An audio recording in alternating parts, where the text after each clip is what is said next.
Wallace. So we will return to the practice of taking the mind as a path, attending very closely to the space of the mind. And I proposed a kind of a hypothesis recently that the word I was looking for is quantum foam. It's a very technical term in quantum mechanics, but it's got a nice poetic feel. And that is, when you're attending to the space of the mind, you have a sense of it just a sheer emptiness, like just nothing, and then something happens in it, or in that vacuity, is there something happening that's not this appearance versus that appearance? More like, again, speaking poetically, nothing strict about this, but more like background radiation, just kind of like a fizz, a foaming, a shimmering in the space itself, which again has that mood of dynamism, mood of pregnancy, mood of potential, ready to display as an appearance, a thought, and so forth, or as a dream for that matter. So, such for the space of the mind.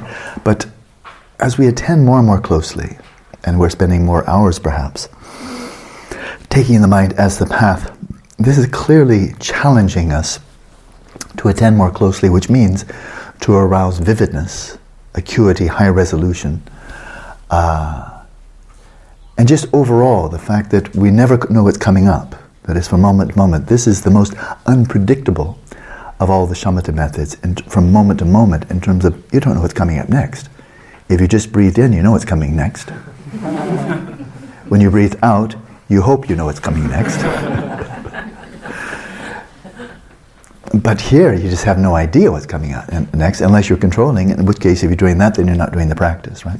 And so the sheer fact of the novelty, the ongoing freshness, the ongoing unprecedentedness of what's coming up, because you never really have repeat performances, just a lot of similarities perhaps. That braces the mind, it arouses the mind, such that for some people, if they're more of the vata nature, of a wind constitution within wind, bile, and phlegm, if they try doing this while they're seeking to fall asleep, they won't fall asleep, because they have arousal, they can stay awake like hours like that, because it just keeps them above the threshold of melting into, and so totally relaxed, and they fall asleep. So that's just the nature of this practice, that it is one that kind of is bracing. And it's fine. It's fine to attend more closely with higher definition, higher resolution. See the subtleties. See not only thoughts, but thoughts that are about to emerge and never quite break the surface, and then subside back into it. Tsongkhapa spoke of that, and it certainly is true. But here's the point, and it's a familiar refrain, and I'm going to say it again. The higher your pyramid, you better have the stronger the base. And that is, it's fine to have increasing clarity, but if you're not simultaneously, not just, oh, I'm relaxed, but actually deepening the sense of relaxation, right, then you will find yourself top-heavy. And then you'll start getting a little of a buzz, a bit of a tension, a bit of hyper, a bit of feeling wired. And then you may have pressure heart starting to build up in the head or in the face. You have more insomnia, feeling a bit restless, ill at ease, and so forth. And that's just all a very clear indication. You're top heavy. You have an upside down pyramid. It's going to fall over. So what I'd like to do for this session, without much further ado, is go back, and it will be a silent session, so it'll be at your leisure for you to determine how you want to partition the session. But I would say more or less the first half. It can be more or less the first half. Go back to settling the body in its natural state. Back to the same type of awareness, but instead of attending to the space of the mind, attending to the space of the body and whatever arises. But you notice my words there. I'm using exactly parallel words, attending to the space of the body and whatever arises. It's a wide range of sensations, but also feelings. My ankle right now itches. I don't really like itches. I want to scratch it. Good, now it's gone. So that was within the somatic space, right? And so we have a simple question, really, really simple. I've asked the question, and I think you've engaged with the question in your own experience of whether you can, in fact, attend to the space of the mind, whether there's something to attend to that has qualities. And I think you have some sense of, from your own experience, what the answer to that is. Well, we can ask the same question. Can you perceive, and not only imagine or project, the space of the body? The space. The sensations arising in it was arising within it, of course. Feelings arising in it, no question. But we say it, in it, in it. Is that just a way of speaking? Or is it actually a space that you can identify? And then, of course, you can ask very simply, this is not an analysis, but just a close examination. Okay, there's a space of the body. There certainly is a domain of experience in which somatic experiences, sensations are arising. That's kind of undeniable. But we can ask a simple question. Does it have borders? Your body does, sure. I mean, there it is. I mean, that's straightforward. Skin, that's pretty defining of the borders of the body. But that's as we see it visually, right? And as we measure it physically and so forth, we're not questioning that, it's true. But from this first person, I mean, what's it like to be embodied? I mean, we've gotten so used to it, but it's so remarkable. I have no idea what it's like to be a glass of water.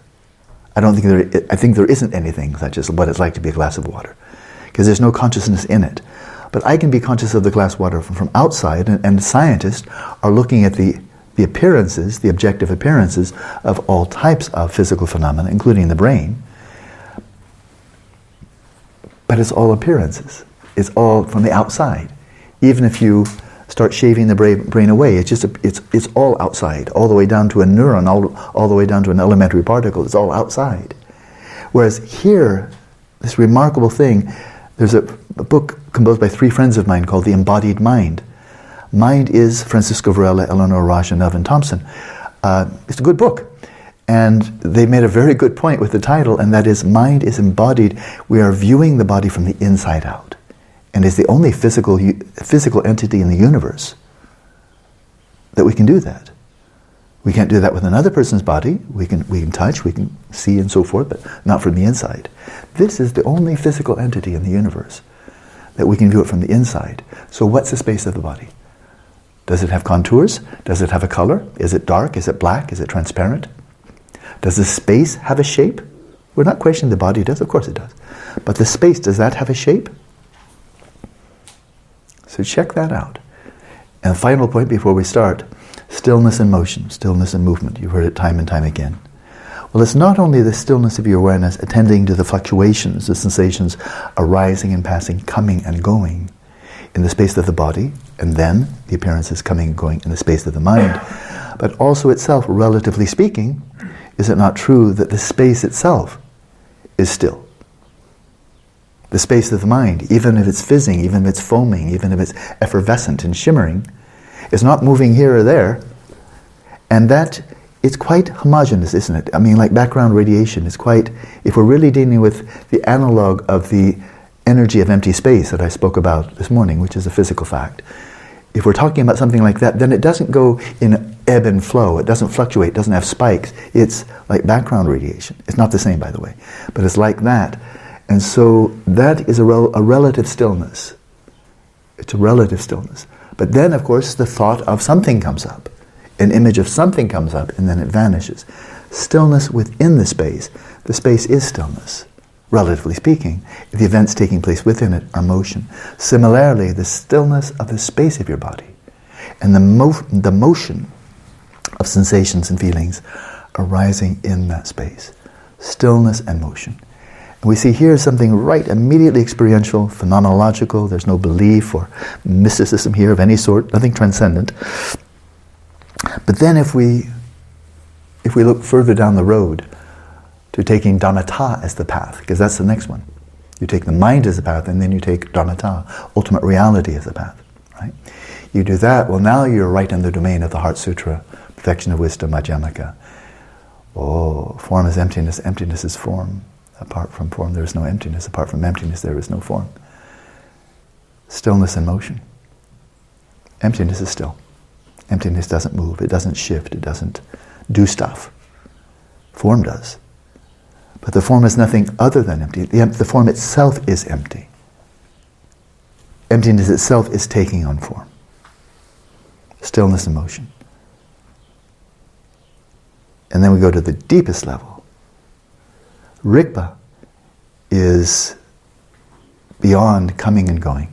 Primordially, timelessly. Beyond coming and going, rising and passing. Beyond all conceptual frameworks. Stillness, primordial stillness, beyond time stillness. That's really still. And yet, constantly manifesting in all manner of displays. Stillness and motion. The big topic. All the way through. All the way through. So, good. Let's practice for 24 minutes. See what happens.